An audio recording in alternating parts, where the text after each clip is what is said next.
نهاركم سعيد مشاهدينا ليوم الثلاثاء 25 تموز 2023.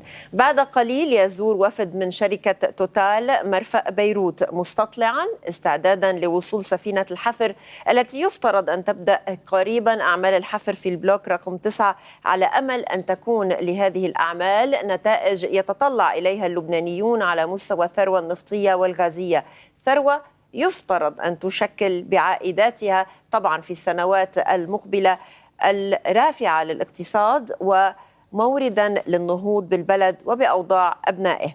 في غضون ذلك تعمل وزارة الطاقة على أكثر من جبهة سعيا لتنفيذ وحسن تطبيق خطة الكهرباء. فأين أصبحت هذه الخطة على المستوى الإجرائي ببنودها المتشعبة من الجباية إلى إزالة التعديات إلى فرض تسديد فواتير الكهرباء على مخيمات النازحين السوريين ومخيمات الفلسطينيين والمؤسسات العامة والوزارات؟ ماذا عن الطاقة البديلة في وقت تابعنا طبعا منذ فترة قريبة جدا توقيع وزير الطاقة مذكرة تفاهم لتمهيد توقيع عقود جديدة مع العراق؟ وبالموازاة كيف سيبقى وزير الطاقة غائبا عن جلسات الموازنة الحكومية وطبعا لوزارته حصة من النفقات في موازنة 2023؟ بدي رحب بضيفي وزير الطاقة بحكومة تصريف الأعمال وليد فياض. أهلا وسهلا فيك. أهلا فيك ندى. أنا بدي بلش من توتال لأنه بعد شوي في وفد بده ينزل يستطلع بمرفأ بيروت وأنت بدك تنضم لهم. شو بده يستطلع الوفد بمرفأ بيروت؟ أوكي، الموضوع أكثر شوي من استطلاع. هي في مساحة على أرض مرفأ بيروت بده يتعاقد شركة توتال وشركاء توتال اللي هن قطر انرجي واني الإيطالية مع المالك تبع هذه المساحة اللي هو بور بيروت عبر وزارة الأشغال أو تحت وصاية وزارة الأشغال لأجار هذه المساحة لحتى تقدم الخدمات اللوجستية للحفارة وغير خدمات بدها تنعمل بالبحر قريبا عند انطلاق أعمال وتمهيدا لانطلاق أعمال الحفر بدها تبدأ بنص آب واللي هو تاريخ إجا أبكر من ما كان متوقع من الخطة الأساسية، لأنه نحن دفشنا بهذا الاتجاه على أكثر من مستوى، والحمد لله أنه أثمرت هذه الجهود. أوكي، بس وقت تقول أنه دفشتوا باتجاه تقريب الموعد، نحن مستعدين لتقريب هيدا الموعد؟ يعني نحن من لبنانيا لحد اليوم ما في صفارة إنذار على مستوى إذا كنا غير مستعدين. كل الأمور ماشية على قدم وساق لنكون جاهزين لبدء الحفر بمنتصف آب، ثالث أسبوع من آب. يعني هيدا الموضوع بيتطلب العمل على مستوى كثير من الأمور، على مستوى البيئي، الجهوزية البيئية. شفتوا أنتم سفينة المسح البيئي اللي أخذت البيانات وعدت التقارير. هيدي التقارير عم تشارك فيها وزارة البيئة، كل تشابتر بس يجهز عم بيشارك مع وزارة البيئة لحتى ما يضطروا انه يراجعوا كل شيء فرد مرة، لانه ساعتها العمل بيصير اسهل، بيتاخر كمان وما بيقعد يتاخر مرة. الهدف منها هي موضوع الاثر البيئي، انه تطلع التقرير والاثر البيئي يعتمد من قبل وزارة البيئة ووزارة الطاقة. نفس الشيء في عندك الموضوع التراخيص اللي لازمه للحفر، في موضوع تراخيص لها علاقة بالمواد التفجيرية اللي بدها تستعملها شركة شلمبرجي اللي حازت على الكونترا بالنسبه لموضوع التفجير الضروري للحفر. هيدا مع وزاره الداخليه اضطرينا نتدخل كمان لحتى نسهل هذه الامور. العمل مع الوزراء المعنيين بيروح الفريق لحتى نقدر نحلحل المشاكل وما يكون في عقبات امام بدء العمل على الموعد المقرب اللي توصلنا له. تعرفي الموعد هو موعد مرتبط بوصول الحفاره وجاهزيه الحفاره انها تيجي. هون كان حالفنا حظ نوعا ما، لانه الحفاره اللي ربحت العقد اللي هو ملزم انه يكون قبل تاريخ معين تكون موجوده، بعتقد خلال الخريف 2023، ثاقبت انه هذه الحفاره عملها اللي كان يمكن بالبحر الشمالي باوروبا ما اثمر، ما كان ايجابي، ما اعطى نتائج، ما اعطى النتائج متوخر، فبالتالي خلصوا شغلهم قبل، فبالتالي قدرنا نوصل مع على امل وقت توصل لعنا يكون عندنا نحن نتائج نحن بنتامل ايجابيه. يكون نتائج ايجابيه. هلا انا هون ما عندي فانوس سحري لحتى اقول النتائج سوف تكون ايجابيه، ولكن نحن بنقدر نستند على التصاريح اللي عملوها وعلى مؤشرات الزوار المسؤولين المهمين. يعني موضوع عم تحكي انت باتريك بوياني رئيس التنفيذي لشركه توتال، عم تحكي كمان رئيس تنفيذي كلاوديو ديسكالزي اللي هو رئيس تنفيذي لشركه اني، وكان معهم طبعا معالي وزير الطاقه سعد الكعبي بدخول قطر على الشراكه اللي من اشهر هول الشخصين المهمين بقطاع النفط عالميا والغاز عالميا. يمكن له رصيد كلاوديو ديسكالزي باكتشافات يعني بالعدد يمكن اكبر واهم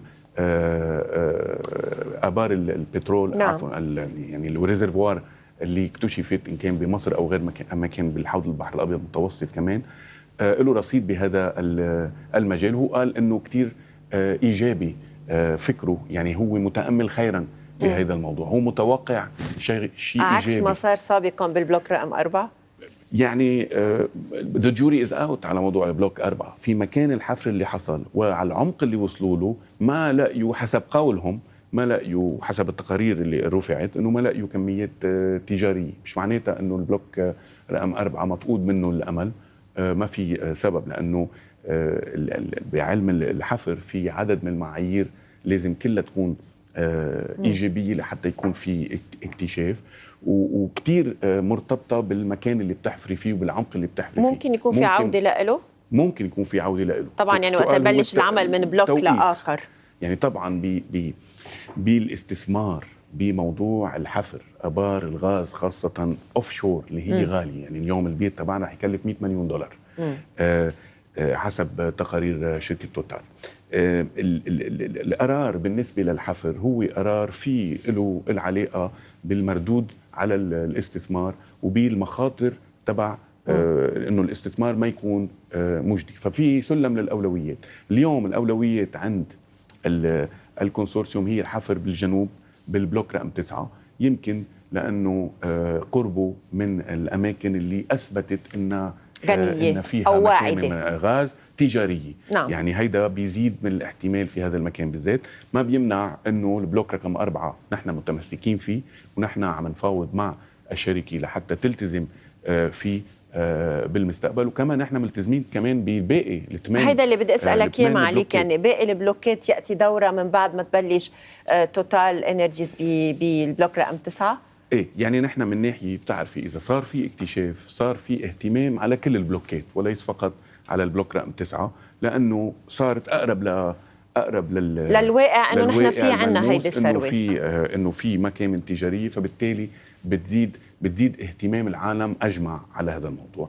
بس بنفس الوقت ما بيمنع اليوم في بعض الاهتمام اللي نحن لامسينه، ما فيني احكي فيه بالتفاصيل، على موضوع بلوكات تانية، وفي له مصلحه لبنان يوصل ل عروض حتى قبل الاكتشاف، لانه اذا ما لا سمح الله اذا ما في اكتشاف نحن بحاجه لالتزامات اخرى اضافيه تنجرب حظنا بالبلوكات الاخرى ليكون عندنا اكثر من فرصه لموضوع الاكتشاف، حصول الاكتشاف. اليوم فمشان هيك انا لما مددت فرصه تقديم العروض من قبل المستثمرين بالتنقيب، مددتها فقط لحد اكتوبر. اذا لاحظتوا مددتها لحد اكتوبر عن وعي، لانه بالعمل مع هيئه البترول راينا انه التمديد بهالفتره بيسمح انه يكون في ناس مهتمين ويلتزموا قبل ما نعرف اذا 100% في اكتشاف او لا، لانه لا سمح الله اذا ما في اكتشاف هيك بنكون حمينا حالنا وامنا التزام على بلوك التاني. كثير واضح اللي قلته حضرتك، بس اذا نحن فينا نعتبر انه ب 15 اب بلشت الاعمال او وصلت نعم. وبلشت الاعمال، نحن امتى بنتوقع يكون في عندنا النتائج الاوليه؟ انا اللي عم نحكي، انا ماني خبير بالتنقيب بس حضرتك عم بتتابع، وانما التقارير اللي وصلتني ان كان شفهيا او مكتوبه هي انه اعمال الحفر تاخذ حوالي 90 يوم، وخلال قبل ما تخلص 90 يوم بس مش بكتير بيكون بلش يصير في تكوين للموقف لجديه انه وجود مكمن يعني مكمن للخريف تجاري. تنعرف نحن بتشرين الثاني تقريبا بالنصف الاخر من تشرين الثاني تنبلش نعرف شو نتائج هذه الاعمال ب ايه صحيح يعني اخر محسوبة منيح. ميد نوفمبر إيه مزبوط. لانه ما بدي خاطر بصيروا اللبنانيين موعودين بشيء قبل اوان، وخلينا نقول 3 اشهر من ميد. هلا اللبنانيين موعودين أوغست. باشياء اكثر من هيك، هلا بتهمهم النتائج بس بتهمهم هيدي الثروه يستفيد منها، ويا رب تكون كثير يعني الامور بالتوقعات بمكانها، يستفيدوا من هذه الثروه على مستوى البلد، المصلحه العامه، المصلحه الوطنيه أكيد. العليا، وليس مصلحه المحاصصه كما اعتدنا من التسعينيات اليوم. هل الامور تسير باتجاه تحصين فعلا عائدات البترول؟ لان لو ولا مره بنحكى عن هالموضوع لما نطلع بنسمع سياسيين عم بيحكوا إن كان عن علم أو عن جهل أموال الغاز، أموال النفط، العائدات هيدي وثروة ما لازم تنسرق ومدري شو، بتعرف اللغة الشعبوية. كيف ستحمى هذه الثروة إذا وصلنا لنتائج فعلا مرجوة مرضية واكتشفت مكامن تجارية مثل ما قلت حضرتك؟ ايه يعني طبعا بتعرفي انت هذا الموضوع على مستوى التشريعي عم يعالج عبر صح. القانون، صياغه القانون لصندوق السيادي تبع عائدات النفط. الاساس فيه هو البرنسيب تبعه، المبدا تبعه هو انه هيدا صندوق ادخاري ليحمي لبنان بالنسبه لثروته للاجيال المقبلين، هي من ناحيه، ومن ناحيه ثانيه عنده صفه استثماريه يعني لازم يثبت مردوده الاقتصادي، اي نوع استثمار بده يستفاد منه. وهون ضروري انه بيحكوا عن اليات الحوكمه، واللي هي ما هي الا اداره رشيده للاستثمارات. ومن يكلف بهذه الإدارة يلي هو الأهم؟ صحيح. يعني هون رح نفوت بامور كثيره بالنسبه ل لا يعني هيدا بس بشكل مبسط نشرح يعني بس تنختم هيدا الملف. لازم القرارات بالنسبه للمسؤولين اللي رح يكونوا مسؤولين عن هذا الصندوق، طبعا لازم يكونوا ناس عندهم مهنيه عاليه، لازم يكونوا ناس اصحاب مبادئ ورصانه معينه، ما بيخاطروا بالاموال العامه، عندهم حس بالمسؤوليه، عندهم هيدي الصفات ضروريه تكون موجوده. بنفس الوقت لازم يكون في غطاء من الجميع انه هذه الاموال لن تستعمل كما استعملت سابقا اموال وثروات الدوله اللبنانيه وصولا الى اموال المودعين اللي استعملت تثق بذلك؟ اعتباطيه. ممكن تحكي بصراحه؟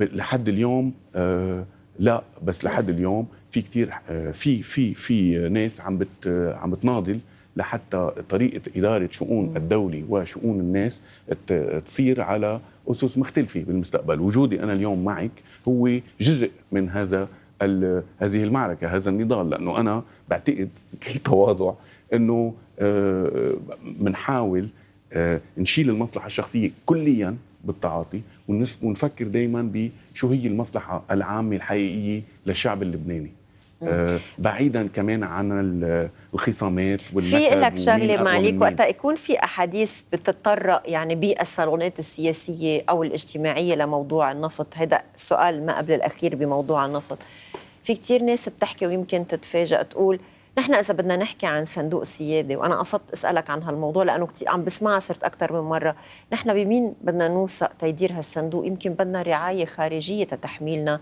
عائداته. هالقد وصلت الثقة إنها تكون معدومة. ما عم بحكي عن حضرتك، أنا ما عم بحكي عن حضرتك. الكلمات اللي عم تقوليها إلى بعد مهم، يعني الرعاية الخارجية. المشكلة بهي لأنه يأسوا اللبنانيين. المشكلة بهي الموضوع إنه كل بلد خارجي عنده مشاكله وعنده همومه وعنده أجندته، وكل بلد خارجي لما يعالج علاقته مع بلد تاني أولوية عنده هي مصالحه هو قبل أو شركات الشريكة مع لبنان أو مؤسسات أو منظمات. فبالتالي وهيدا حتى كل هذه المنظمات ممولة، والتمويل هو اللي وراء الأجندة، والأجندة ما هي الأجندة تبع الوطن، هي الأجندة تبع هذا الطرف، وله حق يكون عنده الأجندة تبعيته، ونحن دورنا يكون عندنا الأجندة تبعنا. الأجندة تبعنا بكل بساطة هي أجندة حكم الشؤون الناس لمصلحتهم ولمصلحتهم، مش على مستوى آني وظرفي صح. فقط اني انا للمستقبل بنجهم والمستدام. اليوم وبعدين بنشوف شو بيصير بكره. لا، لازم يكون في رؤيه واضحه لوين بدنا نروح. اليوم ما شفناها بالممارسه لحد اليوم، حتى لحد اليوم يعني لحد اليوم صح. ما في رؤيه على مستوى الحكومه. انا ماني راضي على هلا الرؤيه بنحكي تبع الحكومه بالنسبه للانقاذ، خاصه على المستوى المالي. على كل حال، بالاخير تنختم بهيدا الملف معاليك. رح اليوم يكون في وفد بالبور، بقى 15 اب مفروض تبلش الاعمال، بذات الوقت عم نشوف هيك حركشات، حوادث امنيه بالجنوب برا. شو تعليقك على اللي عم بيصير اولا، وهل هيدا الامر تخشى انه يؤثر على تسريع وتيره بدء اعمال التنقيب؟ انا ما شايف لحد اليوم، الحمد لله ماني شايف انه على مستوى العرقلات اللي بتصير بالجنوب اليوم هي عرقلات بتهدد الوضع الاستراتيجي اللي نحن توصلنا له على مستوى. انا بالنسبه لي يعني في معادله قوه معينه يتمتع فيها لبنان من وراء المكونات اللي عنده، اللي ادت انه هذا الترسيم حصل. هذا الترسيم حصل مش بس من وراء معادله هذه القوه، وانما ايضا لانه في حاجه عند الطرف الاخر لتصدير الغاز تبعه، عنده صار مصالح معينه بده يعالجها، وكمان في حاجه على مستوى الاسره الدوليه بقياده الولايات المتحده، وانما ايضا كل المستفيدين من انتاج الغاز بالبحر الابيض المتوسط يكون في حلول بديله للاكسبوجر الكبيره على مستوى الغاز اللي بيجي من روسيا وغيره من فعل الحروب اللي نشأت باوكرانيا. فبالتالي ظرف سمح للبنان انه ينجز الترسيم اللي هو البحري، اللي هو اسس لاستقرار على مستوى الامني، اللي هو تبع معه التزامات على مستوى الاقتصادي يستفيد منها لبنان، التزامات من قبل بلدان وليس فقط من قبل شركات. يعني نحن عم نحكي اليوم عنا فرنسا، عنا أول شيء الوساطة الأمريكية، فبالتالي الدعم الأمريكي لهذا الموضوع. واحد. اثنين، عنا الوجود الفرنسي والإيطالي والقطري مؤخرا كدلالة أنه في التزام جدي باستقرار المنطقة، بالاستقرار وبالتنقيب لأنه الواضح أنه بالمعادلة المفروضة ما بيصير أنه بالطرف الآخر يستفيدوا ونحن قاعدين هون وعندنا نفس الامكانيات على المستوى الموردي. تحكي عن الجانب الاسرائيلي طبعا، ونحن ما فينا ننسى. فبالتالي فرضت هذه المعادله، من هون اجى الالتزام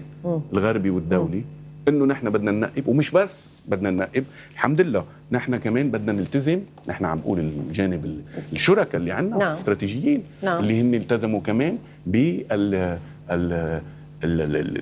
الطاقة الشمسية، يعني بإنتاج الطاقة البديلة. عم نحكي عن كمان رح نحكي عنها. يعني في التزام من توتال ومن قطر انرجي، وكتير مرحب بهم هذه الشراكة، انه بدنا نفتش عن حلول لإنتاج الطاقة بلبنان، طاقة الرياح.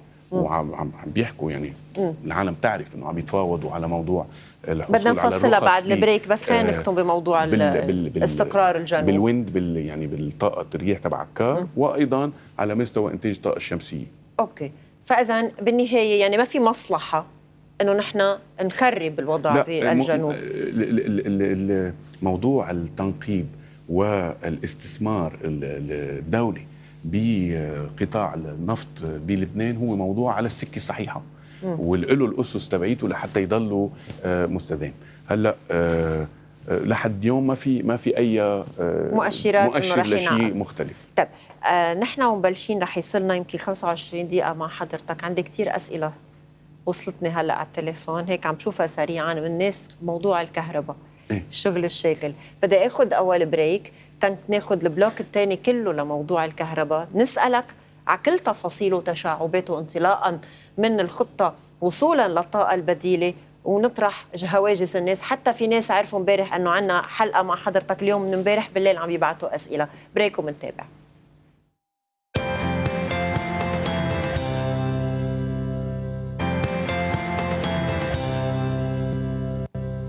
بنتابع حلقتنا بالقسم الثاني مع وزير الطاقة وليد فياض. في كتير أسئلة مثل ما قلت، بس قبل ما نبلش ناخد الأسئلة خلينا نعرض واقع الكهرباء وتنفيذ خطة الكهرباء قبل ما نبلش نجاوب الناس تسمع وتعرف شو وين صرتوا بهيدي الخطة. معاليك عم نعمل خطة طوارئ واشتغلتوا وكيدية وصارنا سنين بسبب انكايات ما في كهرباء. من الآخر عم نحكي لغة العالم. أنا بهمني كمواطن قد ايه عندي كهرباء، ساعات تغذية، الفاتورة لو غليت بس قد ايه بتخفف علي فاتورة الموتور. طب ليش أنا عايشة بمنطقة أنا بدي أدفع فاتورة الكهرباء بمنطقة لا ما في دفع فاتورة كهرباء؟ ليش أنا بدي أكون بمنطقة عم بدفع بس جاري أنا بمنطقة فيها مخيمات إن كان فلسطينية أو سورية عم بياخدوا الكهرباء من دربي؟ أكتر من هيك. طب ما وقت جبتوا البواخر، عم بحكي بلسان العالم، وقت جبتوا البواخر كان مفروض تعطينا إلنا ساعات تغذية أكتر استهلكت بمخيمات النازحين.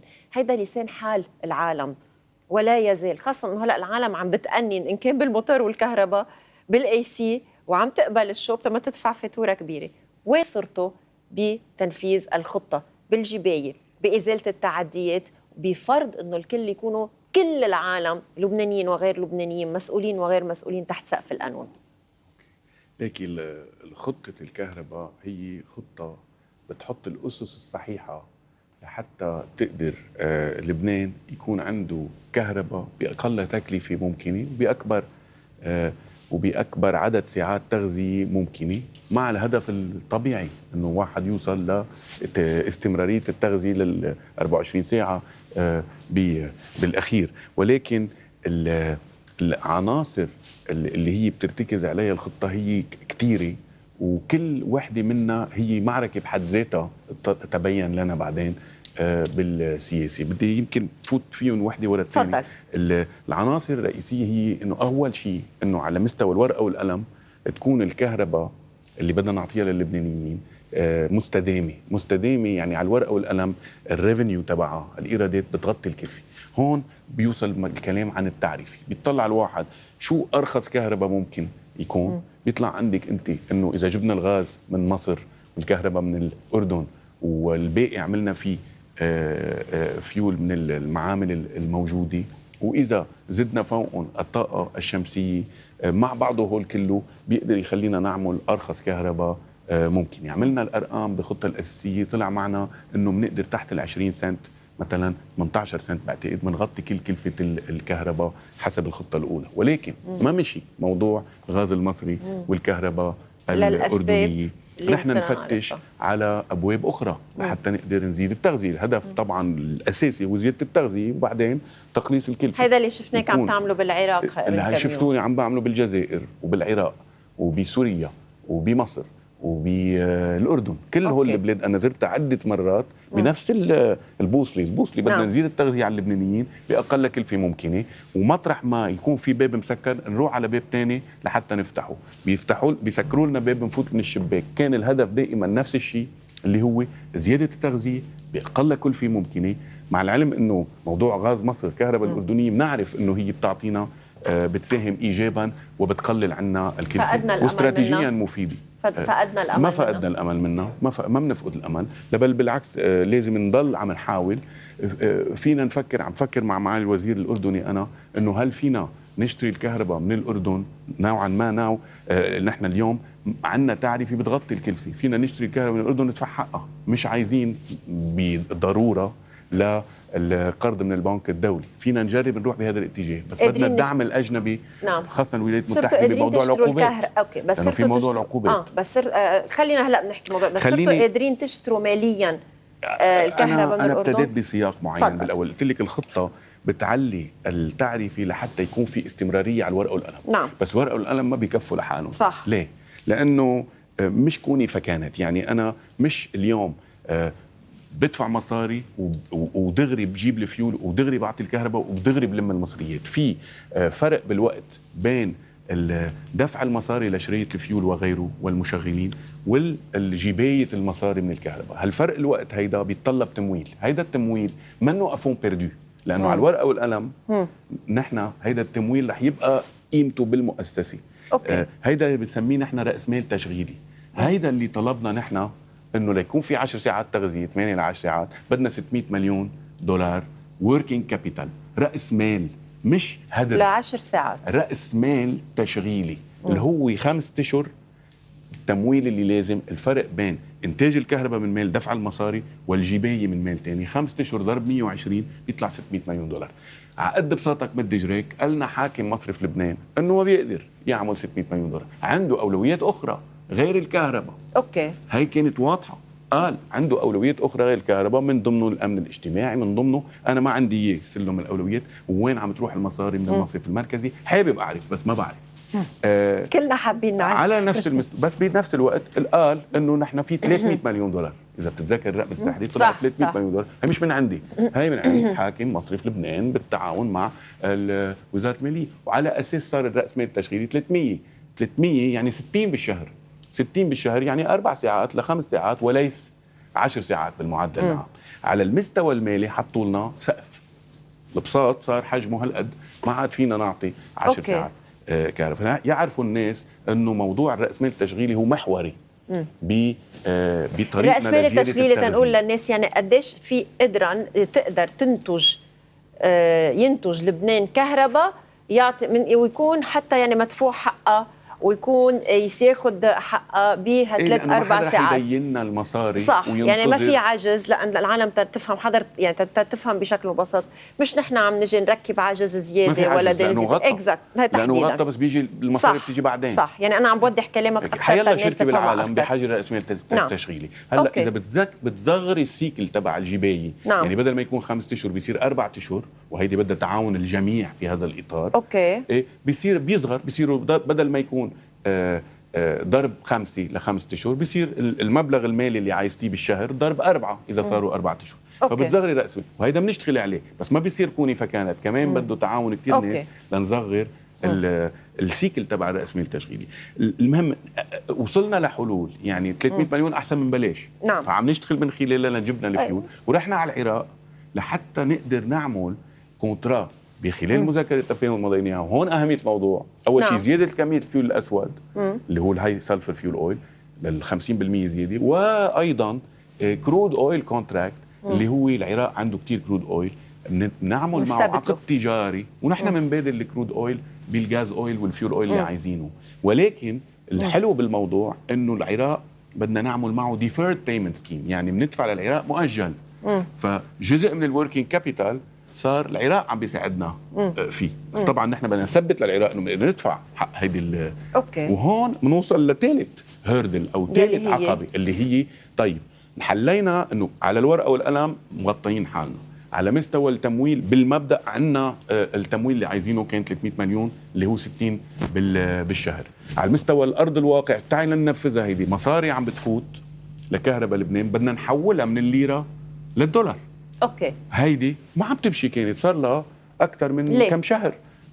يعني ما قدرت كهرباء لبنان تحول مصاري من الليره للدولار من سنه تقريبا على بارادتها. يعني لما طلبت مصرف لبنان يحول من الليره للدولار، اليوم ما صارت. هلا لحسن الحظ بعد التداول الكبير والطويل اللي حصل مع وزاره المال ومع مصرف لبنان بهذا الشان، وهون نحن دائما عم نحط كل نوع السياسي والكيدي السياسي وغيره على جنب، وعم نتعامل معهم ومع الجميع كمصلحه جماعيه. هي ما أنا مصلحتي الشخصيه وما أنا مصلحه المصرف الشخصيه، هي مصلحه جماعيه. نعم. وصلنا انه الامور القانونيه بقدر اعذبك لانه حضرتك عم تتحرك وغطيت الميكرو بس سمع صوتك علي بس شوي. شكرا. الامور القانونيه اللي كانت لحد اليوم بحاجه لها البنك المركزي اللي هو غطاء انه فرق الصرف، سعر الصرف اللي كان بعده عالق بموضوع تحويل الليره على الدولار، وانه ما تحمل فرق سعر الصرف كهرباء لبنان هي ما مسؤوله عنه.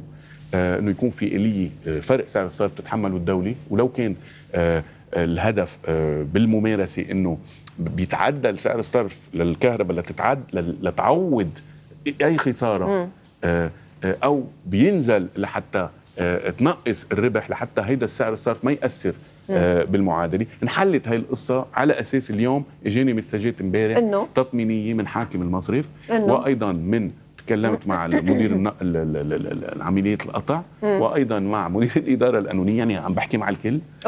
وطمنوني انه اليوم بيحولوا مصاري من الليره للدولار، هي يمكن يوم لاول مره، من الليره للدولار باراده الكهرباء، بطلب الكهرباء عم ينفذوا الطلب، بيحولوا من الليره للدولار. صار في شيء تقريبا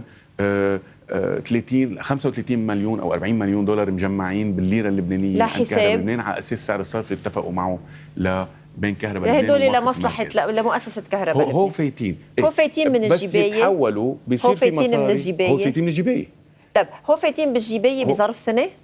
لا، هو فايتين بالجبايه تبع شهر نوفمبر وديسمبر بس 30 مليون 40 مليون 40 مليون دولار، لان حضرتك قلت 30 لازم يصيروا اكثر، لازم يصيروا 50 مليون. يعني نحن وقتها نحن نحسن تنفيذ تطبيق القانون اللي كانت بالبحر بوقتها. بس معلش اسمح لي بدي اوقف عند هاي النقطه، بس بليز ارجع علي الميكرو لانه حضرتك كثير اوكي شكرا. اسمح لي، وقتها اكون بشهرين قدرت من خلال الجبايه مؤسسه كهرباء معناتها لبنان ماشي الجبايه. ايه صح، خليني بدي افوت على موضوع الجبايه، لانه انا اذا هون يمكن مش مسترجيه اطلع على الاسئله اللي جايه، يمكن متجاوب على جزء منها هون. إيه؟ يعني اذا بشهرين 40 مليون دولار عم نحكي نحن تقريبا، لانه عم تقدروا تعملوا كل هيدي الجبايه، يعني وقتها بدها الدوله قادره تفرض القانون على كل العالم. اكيد على كل حال نوفمبر ديسمبر منه الانديكاتور تبع كيف بده يكون الوضع. ليه؟ لانه بتتذكري نوفمبر ديسمبر هي التاريخ اللي دخلت فيه زياده التعرفه حيث تنفيذ. اوكي انا كان بدي بنفس الوقت زياده التغذيه. اوكي بس اللي صار انه الفيول علقوا لنا اياه بالبحر. أوكي. من وراء النكد السياسي، صح. ومن وراء اراده البعض انه بدنا نعمل اجتماع مجلس وزراء. رغم كل شيء، رغم انه كان عندنا الموافقات اللازمه ما كان ضروره ابدا. معك، انا معك، بس رغم كل شيء كان هيك كانت النتيجه. النتيجه كانت انه تاخر الفيول، فالناس ما شافوا زياده التغذيه لبعدين. لو كانت صارت من وقتها كنت شفتي انت انه المصاري اللي فاتت اكثر لنوفمبر ديسمبر من 30 او 40 مليون، لازم تكون فوق ال 60. لانه قلت لك اياهم، هو قال صح 60 صح مليون صح بالشهر، صح على القليله 60. اوكي، بس معاليك هون وقتها انتم تقدروا يعني يبلش يتحول هذا القطاع الى منتج او يدخل ايرادات. اوكي، بغض النظر عن العجز، يكون فقط ايرادات تغطي كلفته. صح. لانه ما الهدف شركه الكهرباء تكون شركه عم تربح وتذبح العالم بالسعر. الهدف تمكن الاقتصاد والاجتماع المجتمع. بس انا اللي عم بقوله هون كثير دقيق، انه يغطي كلفته مش معناتها نحن بنضلنا بعجز، وهيدا العجز اللي دايما بده يكون متراكم او خساراته هيك وقتها. يعني نحسن تطبيق الخطه نوصل للنتائج المرجوه. بس نحن عم ناخذ كل الاحتياطات اللازمه لما نوقع بالمحظور. يعني مثلا اليوم كهرباء لبنان عم تتحفظ على الزياده السريعه للتغذيه قبل ما تامن انه ما في هدر. انه الاماكن المخارج اللي هو لبنان 800 مخرج للكهرباء، انه المخارج اللي بتزيد فيها التغذيه فوق معدل معين هي مخارج اوريدي ما فيها تعديات، او اقل نسبه التعديات فيها من 10%، يعني اكثر من 90% التزام بعدم سرقه الكهرباء. هاي اللي عم نقوله. بس يعني هيدي الخطوات مدروسه بتأني، عم تشتغلوا عم بيشتغلوا بتأني بالفعل، رغم انه ما في كثير موظفين عم بيفلوا الموظفين يشوفوا شغلهم مطرح ثاني، لانه بيدفعوا بالدولار وبيقبضوا احسن بغير محل. وبنفس الوقت يعني اللي موجودين عم بيشتغلوا تقريبا بالحس انه الالتزام اللي عندهم اياه، مع العلم انه ما فيهم يشتغلوا كل يوم. نعم. طب تفضل. يعني عم تحكي حضرتك عن الموظفين، انا عندي سؤال من امبارح بالليل وقت نعرف انه في الحلقه مع حضرتك، انه طيب نحن ما عندنا كهرباء رغم انه ساعات التغذيه اللي اوكي ارتضيناها وضمن الخطه. طب بس كيف نحن بدنا نقبل انه مثلا ما يكون عندنا كهرباء ونسكت، ووقتها بدنا نراجع انه ما في موظف بده يجي على الشغل فقاطع عنا الكهرباء والمي؟ هيدا السؤال. ما فينا نجاوب، بس بطريقه انه ما فينا بنفس النهار يصير كل شيء صح وكل شيء مزبوط وكل الموظفين. هول الناس وين بيشكوا؟ هول الناس اللي عم يشكوا، مقابلهم في موظفين عم يشكوا كمان، وكمان بس عمين بيتشكوا وقتها بتعمل كيديه انت مش جاي على الشغل بتقطع المي والكهرباء عن الناس. على اكبر عدد ممكن. بس طبعا شركه الكهرباء شركه مستقله ماليا واداريا، وهي مسؤوله عن حالها بهالموضوع، وهي مطلوب منها انها تعالج شكاوي الناس، يعني العملاء، الناس المواطنين، المستفيدين. نعم، المشتركين. بس لازم واحد كمان ياخذ الصوره العامه. يعني نعم. لو ما عملنا هذه الخطوات ولو ما رحنا اول شيء كان في مثال ما انوجد، واللي هو مثال اصلاحي للبلد، اللي هو مثال مبني على نهوض المؤسسات، مبني على انه المؤسسات لازم تقدر تشتغل تكون مستقله. كان فينا نكون بمكان اليوم ما في كهرباء بالمره وبس موتورات خاصه. عم نبه لو ما الجهد اللي عملناه كان ممكن يكون بمكان اليوم ما في حتى هالرؤيه انه بده يتحسن الوضع ونكون بمحل كل الكهرباء جايه من الموتورات الخاصه ومن السولر تبع العالم. رح نحكي عن موضوع السولر هيدا لاحقا. بس لحسن الحظ نحن بمكان اخر اليوم، نحن بمكان في بعض التعاون موجود مع الادارات المعنيه من وزاره المال، مصرف مركزي، عم نقدر نحسن الوضع. في بلاد مثل العراق عم توقف معنا لحتى تزيد الفيول. في ناس ملتزمين اكثر من الناس اللي هن منهم ملتزمين باعداد مهوله، لانه نسب الجبايه عم بتكون 90% باكثر المناطق، وفي تغطيه سياسيه وحزبيه ومدري شو بكل المناطق. واحسن من قبل التغطيه في صار قناعه انه ما فيكم بقى تشتروا العالم. باول الطريق قبل الانتخابات كان في ناس بيجاهروا بالموضوع انه ممنوع زياده التعرفه وانه ممنوع. قبل ما احكي عن موضوع المخيمات الفلسطينيه والنازحين مخيماتهم العشوائيه، وقبل احكي عن المؤسسات والادارات يلي عم تتغنج ما بتحب تدفع للدولة، قبل بس اسمح لي، قد ايه في احكي على مستوى الاراضي اللبنانيه كلها باستثناء هيدول اللي ذكرتهم في التزام بموضوع الجبايه، بإزالة التعديات، لأنه في مواطنين بيعلقوا على ساعات الكهرباء وبيعلقوا مدري كيف يعني بيبتدعوا أخبار. وفي تابلو حضرتك يمكن يعني كمان بدنا نشوفه إذا فينا نعرض التابلو عن الإيرادات عن الكولكت. نعم، نحن عنا معيارين. عنا أول شيء، هل الكهرباء المفوترة هي أقرب شيء ممكن للكهرباء اللي عم تتوزع، ولا هل الكهرباء المفوترة أقل بكتير من الكهرباء اللي عم تتوزع؟ هيدي بيسموه الهدر الفني والغير فني. الفرق بين الكهرباء اللي عم تتفوتر والكهرباء اللي عم تتوزع. الكهرباء اللي عم تتوزع أكبر. ليه؟ لأنه في ناس عم بتعلق على الكهرباء وما عم بتفوتر لها لأنه ما عندها عداد.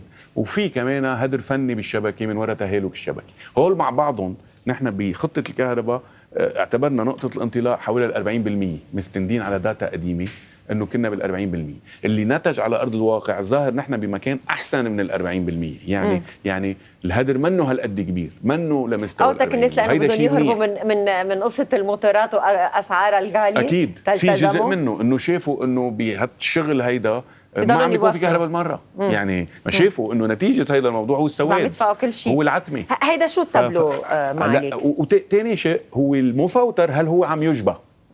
هون عم بتشوفي ارقام اللي علاقه بالفوتره والجبايه، مع العلم انه هون في خلط، لانه 12/22 هي ديسمبر اللي هي الاصدار تبع نوفمبر ديسمبر، اما او 2/23 فهي اصدار الثاني اللي هو جانفي فبراير. هيدا بعده باوله، فما لازم نطلع عليه لانه بعد بكير عليه. ال 12/22 عم بتشوفي في نسب فوق 90% بكثير من المحلات. في بعض الاماكن بدنا نتابعها لانه نسب التجاوب فيها اقل، بس محطوط في محل ريزيستنس تو باي او كلوزنج او ريزيستنس تو باي. في بعض المحلات، بعض المحلات، بس انا بحكي دائما بالعام قبل ما فوت على الامور الخاصه. على المستوى العام الجبايه عم تعطي نتيجه اكثر من ايجابيه، رايحه بالاتجاه الصحيح. لما انا اليوم اعطي ناس معودين ياخذوا كهرباء ببلاش بمكان مثل جزدين مثلا، عم ياخذوا الكهرباء ببلاش، تفاجئوا بفاتوره الكهرباء تبع نوفمبر ديسمبر انه هالكهرباء بطلت ببلاش، صارت وهن معودين عليها ببلاش. فانت اذا شيء ببلاش بتستعمليه عندك تندنس انك تستعملي كثير منه، يعني بتترك الاضويه مضويه لانه اصلا ما بتكلف. نعم. اما هلا اكتشفوا الفاتوره، انا بتوقع انه يصير في ترشيد للاستهلاك لحتى ينزلوا الفاتوره تبعتهم ويقدروا يلتزموا بالدفع، لانه بيعرفوا انه بلا هيدا الشيء ما في كهرباء للعالم. فبده يتحسن الوضع، مش لازم يرجع لورا، لازم يتحسن. اوكي. والمعدلات الجبايه عم تكون بال90% بمعظم الاماكن. مثل جزين، بس في مناطق ثانيه كانت تاريخيا عم ياخذ كهرباء اكثر. وكانوا شوكي العالم اجوا لعندي لانه معودين، لانه معودين تيجي الكهرباء. بس هن من وين كانوا ياخذوها؟ 20 ساعه بدون بس من وين كانوا ياخذوها؟ هن في مثل عرف قديم انه الكهرباء اللي بتيجي من الليطاني بدل ما كلها تطلع على كهرباء لبنان وتتوزع بالعداله لكل العالم، عم بتروح دغري، لانه ارخص كمان، تروح دغري للقريب منا، لانه ما في هدر فني بالشبكه اذا راحت دغري للمستفيد. وهذا اللي كان عم بيصير، بس هيدا كان عم بيصير بظل انه بباقي لبنان في حلول. اليوم ما في حلول، فلازم الناس اللي بيجزين بيعرفوا. وغير المناطق، يعني في مناطق بالبقاع، في مناطق بالجبل، في مناطق كثيره، وعم بتشوفي جيران بين بعضهم. هيدا المنطقه عم بيجيها عدد ساعات كثير عالي، وحده منطقه عم بتعاني لانه عدد ساعات قليل. انا من الناس اللي بيقولوا انه لازم يكون في عداله بالتوزيع، الناس كلها يطلع لها نفس المعيار. مش ضروري انه نروح فرد مره لهالرؤيه، بس فينا بالتدرج نحسن. بس حتى المناطق اللي كان يقال عنها مغلقه واللي ما في يفوت عليها الجابه او بفوت اذا كان فات بمؤازره قوى امن حتى بياكلوا قتله وبيظهروا، كنا نشوفها وكنا نحن كاعلام نواكبهم، واذا بدهم يزيلوا تعديات ومتعدين حتى هول كمان تحسنت فيهم الجبايه. هلا بعدنا عم نحكي عن نوفمبر ديسمبر اول اصدار على التعريفه الجديده. ما تنسي كان في متاخرات كثيره، راحت كهرباء لبنان جمعت بالاول او عبر الدي اس بيز، يعني مقدمي خدمات التوزيع، جمعوا المصاري من الجبايه للامور المتاخره. هيدا كمان صار في انجاز. هون شو عم نشوف بس معاليك، لانه قد ما عم هون عم نشوف مثلا النتائج تبع بعض المناطق. انا ما كنت ناوي ننشر كل شيء، بتشوفي فوق ال 90%. هيدي عم نحكي عن بس الارقام واعده، يعني مناطق متنوعه اذا ما بدنا نفوت بتسمياتها، يعني بين بعبدات وعم تحكي متن، عم تحكي جبال، عم تحكي كسروان، عم تحكي الشمال، عم تحكي عكار يعني عم تحكي البقاع، في كلها معدلات فوق ال 85%. ما في شيء تحت ال 80%. يعني الناس ملتزمه، الناس حابه تساهم، انه بتعرف انه كهرباء لبنان رح تعطيهم كهرباء ارخص بالاخير. رغم انه غالي، يعني هي غاليه، هي منا رخيصه، بس لانه الناس تحت شقوفين تعمل المعدل بالكيلو وات اور ارخص من اللي عم بيجيهم من الموتور الخاص. كل ما زادت هي ونقص الموتور الخاص كل ما احسن للناس. بس الموتور الخاص حتى كمان قديش انتم بتعملوا لهم تسعيرات وضوابط وهيك وفاتحين حسابهم. هون نحن بننادي مؤسسات الدوله المعنيه انه تعمل شغلها. يعني عندك حمايه المستهلك معطرين، ما في مصاري، ما عم بيقدروا يشتغلوا مثل ما لازم بالاقتصاد، وزاره الاقتصاد، وبنفس الوقت الامن، يعني الامن اللي بده يعمل دوره كمان بالنسبه للناس ما عم تلتزم الموتورات الخاصه. طيب معاليك بوقت اللي بدي اقرا بس جرب اقرا الاسئله. ماذا عن المؤسسات العامه والادارات ونواب ووزراء؟ وتاريخيا انا بتذكر من يمكن شي 5 سنين 6 سنين عمل ريبورتاج عن احد النواب السابقين انه عليه ملايين الليرات بوقتها وما كان يدفع فواتير، يعني هن خلص محظيين والشعب اللبناني بيدفع الثمن. ليكي في لجنه وزاريه عملها رئيس مئاتي بموضوع الكهرباء، معنيه بمتابعه خطه الطوارئ وتنفيذها، واحد الادوار اللي مناطه بها وانا معول عليها انه يجيبوا لنا الالتزام تبع القطاع العام، وايضا كل الناس تحت سقف القانون انه يلتزموا بدفع الفواتير المستحق عليهم وما يكون في هدر. بالنسبه هذا الموضوع الكهرباء لبنان بمؤتمر صحفي عملناها سوا انا وكمال حايك المدير العام، قال انه بشهر اب رح ياخذوا الاجراءات اللي لازم كهرباء لبنان بحق الناس ما عم تدفع. مين ما كانوا؟ من ضمنهم المؤسسات العامه والحكوميه، ومن ضمنهم ايضا عم تحكي تجاوزات ناس خاصين اكيد اللي ما بيدفع ما بيطلعوا نواب عندهم حصانات ووزراء سابقين وحاليين كمان، يعني اخذتينا وراتب لانه هيدي بطلت يعني منا عطاء اجتماعي، هيدي الناس عم تدفع حقها، حق الخدمه. طبعا هيدي خدمه وكلفتها وكلنا متساويين بالقانون وكل العالم طبعا. ولكن دائما المغنجين الاجانب اللي عايشين على ارضنا، المخيمات الفلسطينيه شو كنتوا تعملوا فيها؟ مخيمات النازحين اللي بكره معاشاتنا بدنا نقدم لهم اياها لانه ما بنقدر نقول لا لليو ان اتش سي ار. بس بدهم يتعاملوا معنا بطريقه فاعله اكثر بكثير من هيك. شو يعني؟ يعني نحن لما سلطنا الضوء على هذا الموضوع وقلنا حان الوقت، حطينا العدادات اللازمه لما تكون المسؤوليه انه نحن ما بنعرف قد ايه عم يستهلكوا بالمخيمات. صار في عدادات 900 عداد تركب على ابواب مخيمات، كل وحده فينا اي مخيمات؟ مخيمات النازحين اوكي، والمخيمات اللاجئين الفلسطينيين، نازحين سوريين ولاجئين فلسطينيين. أوكي. فينا نعرف على مستوى كل مخيم شو عم يستهلك كهرباء. هي صارت حاصله. هي اولا عرفنا. اثنين، نادينا قلنا لليو ان اتش سي ار وللأونروا انه انتم مسؤولين عن هذه المخيمات. نحن الكهرباء ما ببلاش، الكهرباء ما عطاء اجتماعي، الكهرباء هيدي سلعه غاليه وعزيزه على اللبنانيين وعايزينها، واذا الاخوان السوريين والفلسطينيين بدهم يستفيدوا منها لا مانع، ولازم لكن طبعا لازم وهن حقهم اذا كانوا موجودين ما رح نخليهم يعيشوا باقل من ان احنا عايشينه، بس لازم يكونوا مش عايشين احسن منا، يعني بنفس الوقت لازم يلتزموا هن كمان بالدفع. شو بيجونا؟ اول شيء قالوا بشكل ايجابي انه بدهم يساعدوا. قلنا نحن بدنا يكون في فريق عمل بين الكهرباء وهالمؤسسات حصل اول لقاء، بعدين ابتدى بدنا نعمل العمل المستوى العملي التنفيذي. يعني ارسلت كهرباء لبنان رساله فيها اسئله محدده انه مين المسؤول من خدمه UNHCR بكل مخيم بشكل تفصيلي لحتى ومين المسؤول على مستوى الجماعه اللي قاعدين جوا الجامعات. المجتمع اللي قاعد جوا مين المسؤول عنه، بسموه يمكن شاويش او شيء، لحتى نقدر نركب آلية بمساعده UNHCR لجمع المصاري ودفع للكهرباء قبيل الفاتوره الجمله اللي عم تطلع. شو صار؟ من بالمخيم اجينا اجابات، اجاهم كهرباء لبنان، انا كوبي على الايميل، اجابات عامه، ما كان في اجابات تفصيليه. صار لاشهر الدوله طالبه داتا النازحين وما عم يلتزموا. تعامل فاعل وايجابي، لا انت رح تعطوا مهله بالتفصيل.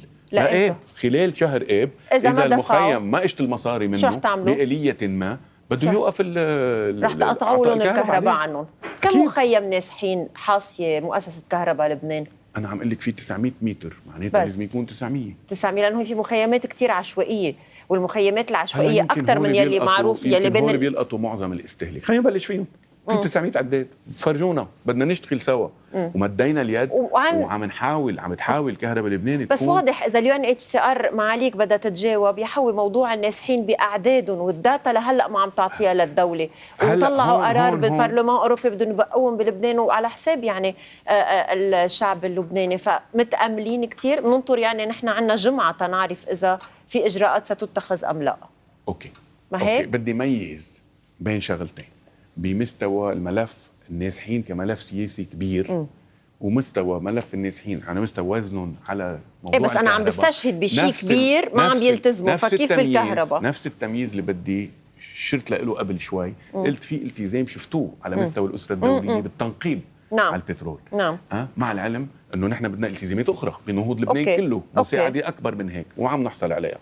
نفس الشيء بينطبق يمكن على المخيم. انا معول انه على مستوى الكهرباء والقصص الاساسيه مي وكهرباء يكون في تجاوب اكبر، مع العلم انه الموضوع الاكبر اللي هو موضوع النزوح، مليونين سوري اخواننا محلهم بسوريا. صح. طيب وعم بيروحوا وبيجوا ما فرقانه معهم يعني. والمسؤول الاول عن الوجود السوري اليوم بلبنان هو الإحاطة الأجنبية بهذا الموضوع. لأنه عم يدفعوا لهم مصاري ليبقوا، مش عم يدفعوا مصاري ليطلعوا. تقبل تحويلات وشركة الأموال. هيدا نحن فيه.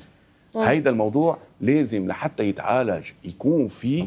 وقالها يمكن الناس طلعوا على التلفزيون قالوا انه نحن بحاجه لمقاربه لهيدا الموضوع بجديه اكبر بكثير من هيك، بقرار حكومي اكثر بكثير من هيك. لما حصل الترسيم نتيجه اول شيء قيادي جنرال ميشيل عون كان واضح، كان هيدا هدف اساسي له بالنسبه لحق لبنان باستخراج موارده الطبيعيه نتيجه شغل طويل. بالنازحين شو لازم يصير؟ شفنا طلع توصيه وبعدين وقفوا معه بالنتيجه عظيم. اللي هن رئيس مجلس نواب دولة رئيس بري ورئيس مجلس وزراء دولة رئيس مئاتي.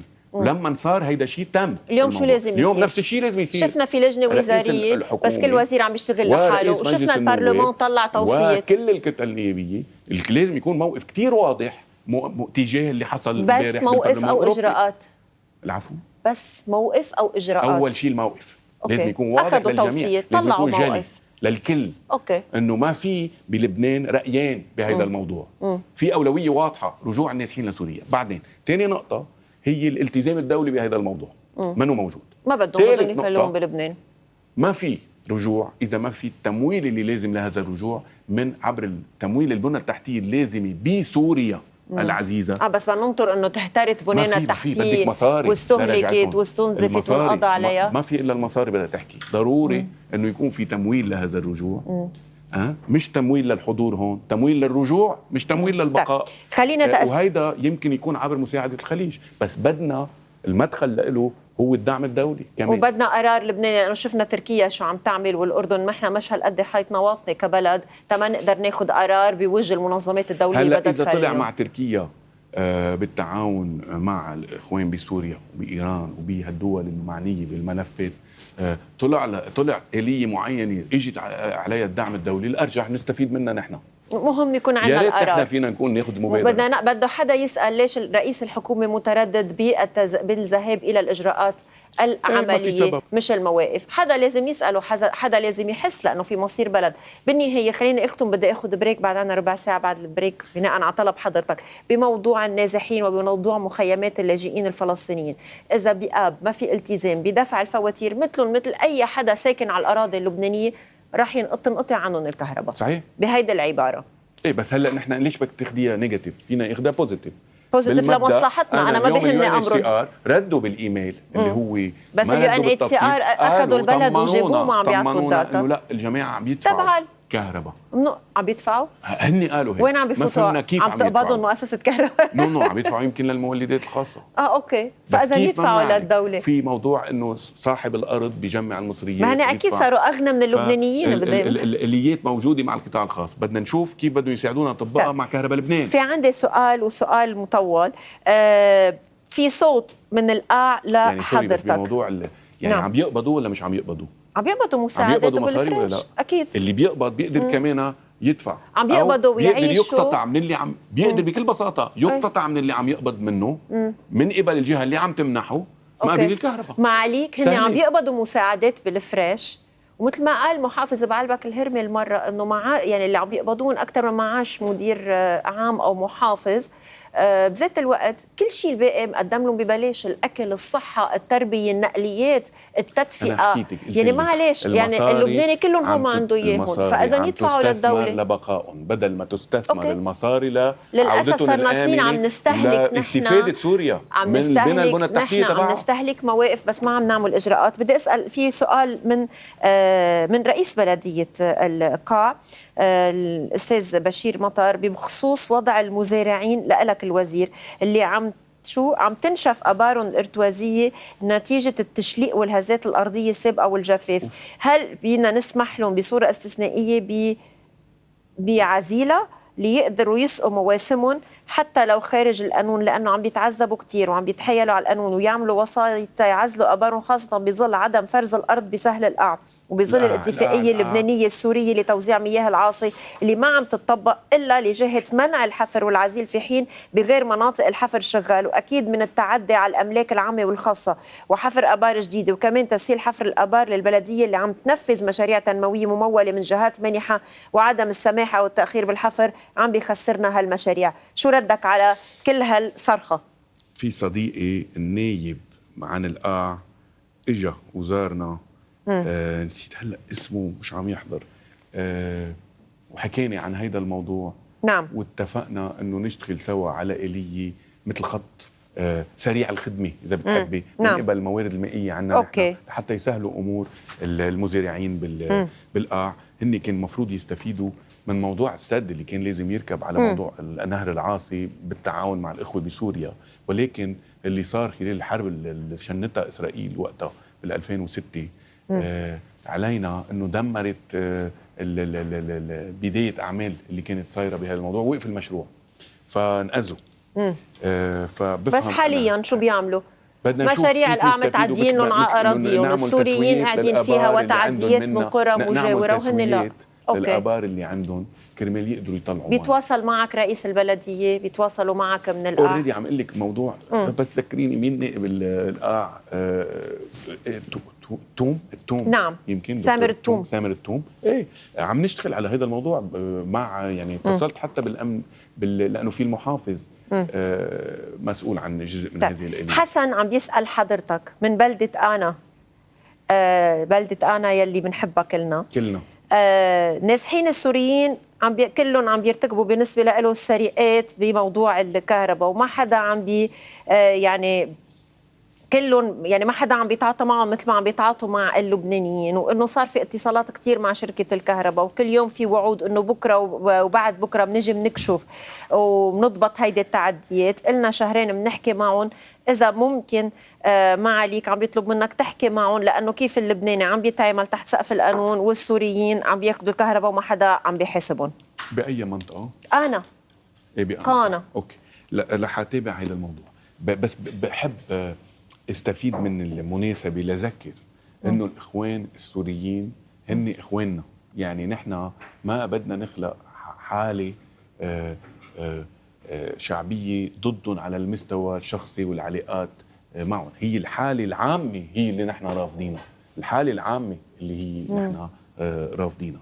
والعلاج انه يدفعوا مش مضطرين نحكي من موقع كانه نحن حاسين بذنب يعني من 2011 معلش يعني لا يعني مش عم بحكي بس بالنهايه في بلد وفي مواطنين هن اصحاب أكيد الارض. اكيد بس عم اقول لك بس الملامه مش واقعه عليهم كاشخاص، الملامه واقعه على اللي محركهم. بس معاليك المواطن السوري ان كان نازح او غير نازح او النازح يلي بيطلع على سوريا بيزور ضيعته بعيد بسوريا وبيرجع بيجي على لبنان وبيجي بيقول لك انا بيجي هون اقتصاديا، هيدا كيف انت بدك تحس عم بياخذ من دربك وبدك تضلك حاسس كانك انت خجلان انت عم تحكي؟ معلش وما معه حق يعمل هيك، في شيء منه يعني تتفهمي الناس اللي بتلحق مصالحها الشخصيه، هيدا نعم. دور الانسان بيلحق مصلحته الشخصيه، بس نحن بالقطاع العام وعندنا مسؤوليه عامه لازم نذكر العالم انه المصلحه العامه وين وبتتخطى موضوع الشخص. اوكي انا بدي اخذ بريك، الوقت صار كتير مداهم، في كتير اشياء نقولها، بس من بعد البريك بدنا نروح على موضوع الطاقه البديله. بريك ومنتابع.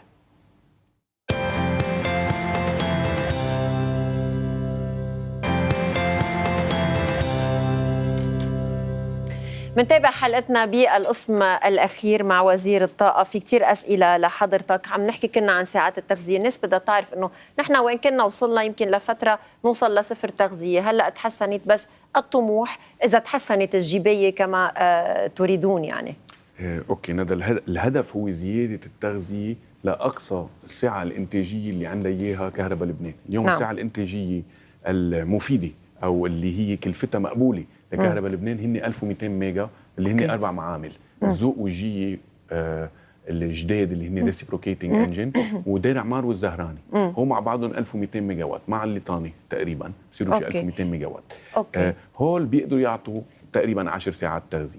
بس اليوم لحتى نوصل لهم هول في كذا هردل، واحد منهم فندناه وحليناه موضوع الفيول، حليناه، بس موضوع الوركينج كابيتال قلت لك انا طالما بعده بس 60 مليون ما بيكفي، لازم يقدر مصرف لبنان يعالج لنا كميه اكبر من المصاري يحولها من الليره للدولار لحد قد ايه؟ 120 مليون 100 مليون خليني اقول انا شهري، دوب لحتى اقدر اوصل لدوب للكهرباء، نقدر نبرم بالمكنه بالسيستم بالصرف لبناني على سعر الصرف اللي متفق عليه المشغلين وللفيول لحد ال 100 مليون دولار بالشهر لحتى نقدر نعطي بس هيدا الشيء او كمان المعامل بحاجه للصيانه ما بيكفي.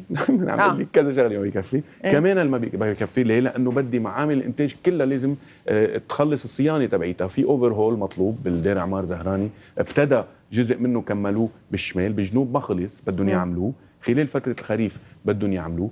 من هلا لنهايه من وين المصاري للصيانه؟ بتوقع انا انه زياده التغذيه رح تكون على مراحل من هلا لاخر السنه، هيدا اللي بتوقع من هلا اخر بس من وين اموال الصيانه؟ بنفس الوقت هيدي الكهرباء بتيجي من كهرباء لبنان. اليوم بفعل العمليات الاصلاحيه اللي بعتقد عملناها واللي هي وقفت الهدر على الخزينه، ووقفت للمره الاولى بلبنان بالنسبه للكهرباء من 40 سنه لليوم، وقفت انه نسحب من المودعين من اموال العالم لحتى نعطي العطاء والدعم العشوائي اللي ما بيستفيد منه اكثر شيء بس اللي عندهم البيوت الكبيره والغنيه واللي عندهم المصالح الكبرى. اما البيوت الصغيره انا حكيت عنها بغير محلات بيستفيدوا اقل بكثير.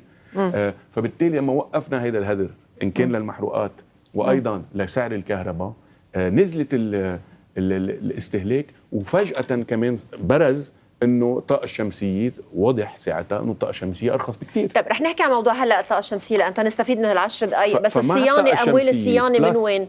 يعني مش لازم تتصرف مؤسسة كهرباء لبنان بأموال تقدر تعمل هالصيانة أو شيء خاصة بالدولار؟ الخطة بتلحظ من المصاري التشغيلية جزء مش الأكبر هو للتشغيل، يعني للست شركات الأكبر الأهم اللي عندنا إياهم 4 موزعين للخدمات التوزيع و2 لإدارة المعامل. هول الشركات عندهم جزء من الأموال المستحقة كل شهر لتنفيذ الخطه، والجزء الاكبر للفيول. الجزء الاكبر للفيول. بس هالاموال لحد يوم مثل ما قلت لك كانت ما عم تنصرف، عم تتجمع بالليره وعم تقلب، ما عم تقلب حتى دولار. اليوم بدها تنقلب دولار، وعلى الاسابيع الثلاثه اللي جايين المفروض ندفع للمشغلين اموال انرصدت بهذا الاطار، ونعطى الاوردر من قبل الكهرباء لمصرف لبنان ليدفع. فما لازم تكون هيدي عائق. طب هذا كله يمكن بيراكم بصير يعطينا نطمح بساعات تغذيه زياده. قبل نحن حطينا هون تنشوف موضوع الطاقه البديله، نحن عندنا 7 دقائق بعد. الكلفه لما عرفوا الناس كلفه الكهرباء عليهم تقريبا 25 سنت بالمعدل، وعند الكهرباء الموتور 50 سنت عم توصل الدوبل. بنشوف كلفه الطاقه الشمسيه لانتاجها بال10 سنت، يمكن على مستوى الخاص بال15 سنت، بعدها ارخص بكثير من الطاقه كهرباء لبنان الاحفوريه. بتشوفي النتيجه. العالم بلشوا يركبوا سولر، وشفنا اليوم خلال وجودي انا بالوزاره طلعوا من 100 وشوي ميجا وات انستولد كاباسيتي طاقه شمسيه، طلعوا لل 900. 114 بال 2021 قصدك؟ يلي هيدا الرقم بالاورانج اللي زاد 114 و660 صاروا 206 يعني قولي 800 ميجا، من 100 ميجا فوق ال 100 ميجا اللي كانوا موجودين، يعني 800% نمو. طيب 800% نمو سولر، بس السولر بكل الاحوال ما بيغطي 100% الطاقه لليونت يلي ما بيغطي وما بيقدر يغطي بس يشكل جزء من الحل. بيشكل جزء مهم من الحل. بيشكل لحد اليوم ال1000 ميجا اللي هي 900 ميجا اللي انستولد يمكن بتشكل 15% من الاحتياجي اللبناني. هذا يعتبر رقم منيح على المستوى العام. يعتبر يعني رقم منيح.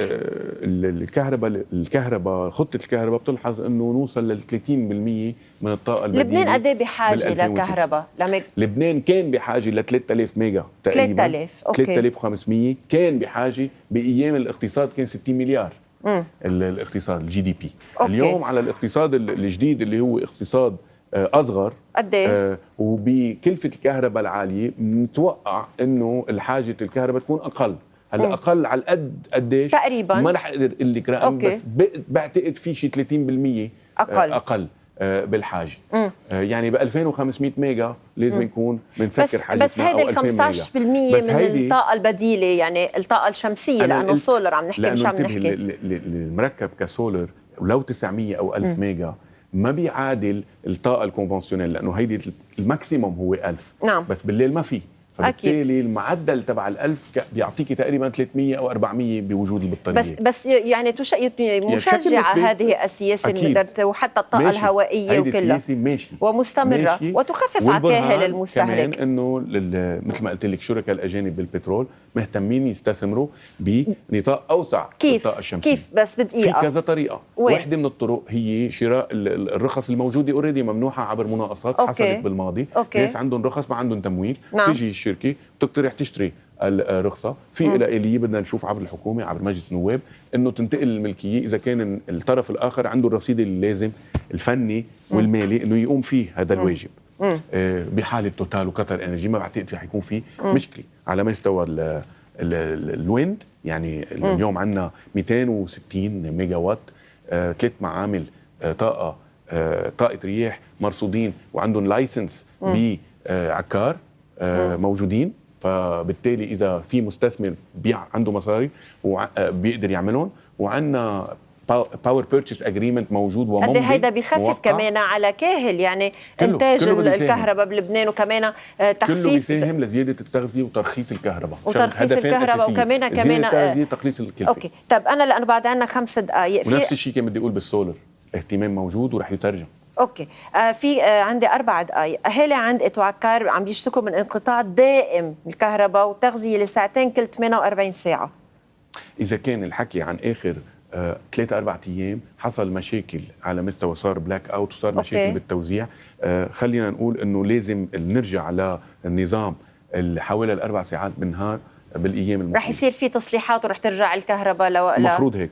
ورح تتابعها حضرتك؟ المدير العام امبارح يعني هن بيتابعوا مع وزاره الطاقه هيدا الشيء. اذا ما حدا بس اذا ما حدا اول سؤال اجى انه ما حدا عم بيرد عليهم بكهرباء لبنان. بهذا الموضوع رديت انه المفروض بالايام المقبله يتحسن. لازم الحظ شغله صغيره انه الفيول اللي عندنا اذا جاب كاباسيتي معينه خليني اقول 500 ميجا وات، اوكي، بالخريف بيعطوا كهرباء اكثر من الصيف. اليوم انت بتعرفي بالنسبه لدور اير كونديشن وفي عدد الناس عم بتأنن على الشو زوار وافدين كبير، طلب اعلى. طيب. فلذلك عدد ساعات. ما عليك في اقتراح انه المواطنين عم بيطالبوا بوضع جدول لساعات التغذيه للكهرباء؟ مش الوزير اول واحد عم بيعرض على شاشات التلفزه. أنا كمان. يعني بتقول من اي ساعه لاي ساعه بدها تجي، وانا اقترحته هون فاذا عم تتكامل بالافكار انت والعالم. انا بدي اشوف خريطه لبنان مقسمه لهالمناطق اللي شفناها امبارح. وايه ليه ما عم بيصير؟ وكم ساعه كهرباء عم تيجي؟ ليه ما عم بيصير؟ كل اسبوع تعرض على التلفزيون. اوكي ليه ما عم بيصير هيدا الشيء؟ بيقول مدير عام كهرباء لبنان انه كان عنده امكانيه يعملها اكثر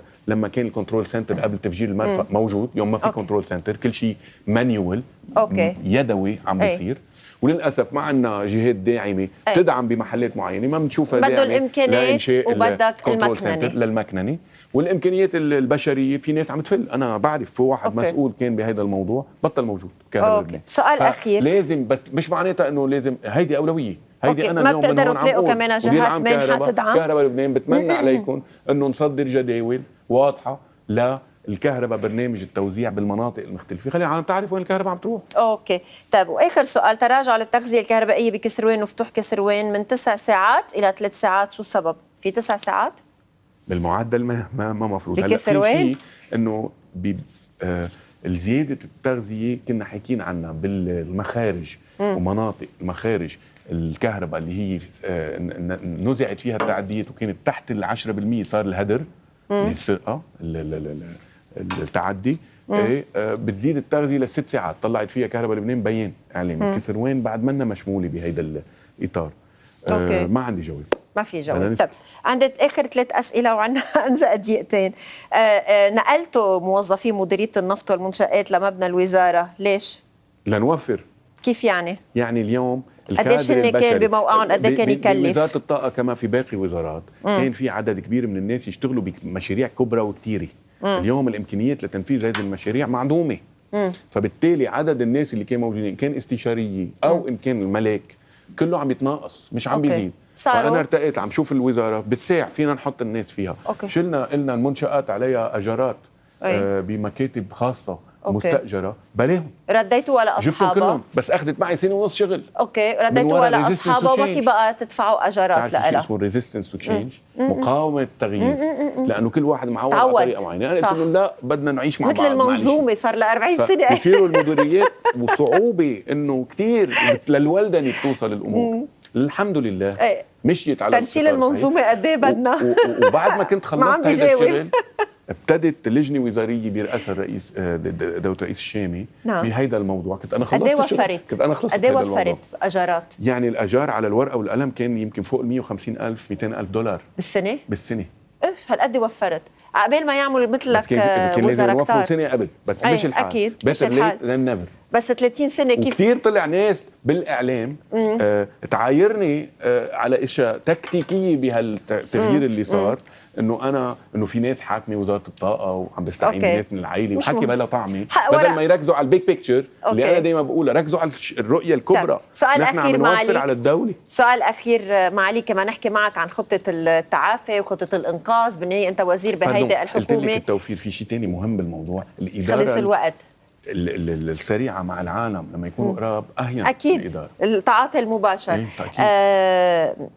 كمان نحكي معك عن موضوع خطة التعافي، ولكن أنا بدي أختم بسؤال له علاقة بمجلس الوزراء. أنت لا تزال تقاطع جلسات مجلس الوزراء، بدها تناقش الموازنة وأنتم معنيين كوزارة الطاقة. أنا اليوم رحبت بدقيقة إذا الخطوة اللي حصلت، اللي هي الحوار اللي عاد بده يصير بين الفئات الأساسيين. امبارح شفنا حزب الله والتيار بده يرجعوا على الحوار. الحوار لا يجب أن يشمل فقط موضوع رئاسة الجمهورية، وإنما يجب أن يشمل طريقة إدارة الدولة عبر الطريقة الحالية اللي قائمة عقد مجلس وزراء على الشردي والواردي وعلى أمور وبطريقة غير دستورية أخذ القرارات. وبغياب رئيس الجمهورية. بالنسبة لي بظل غياب رئيس الجمهورية، وأيضا بظل أنه هذه الحكومة حكومة مكون أساسي على المستوى الضيق، يجب آليات أخذ القرار تكون دستورية أكثر.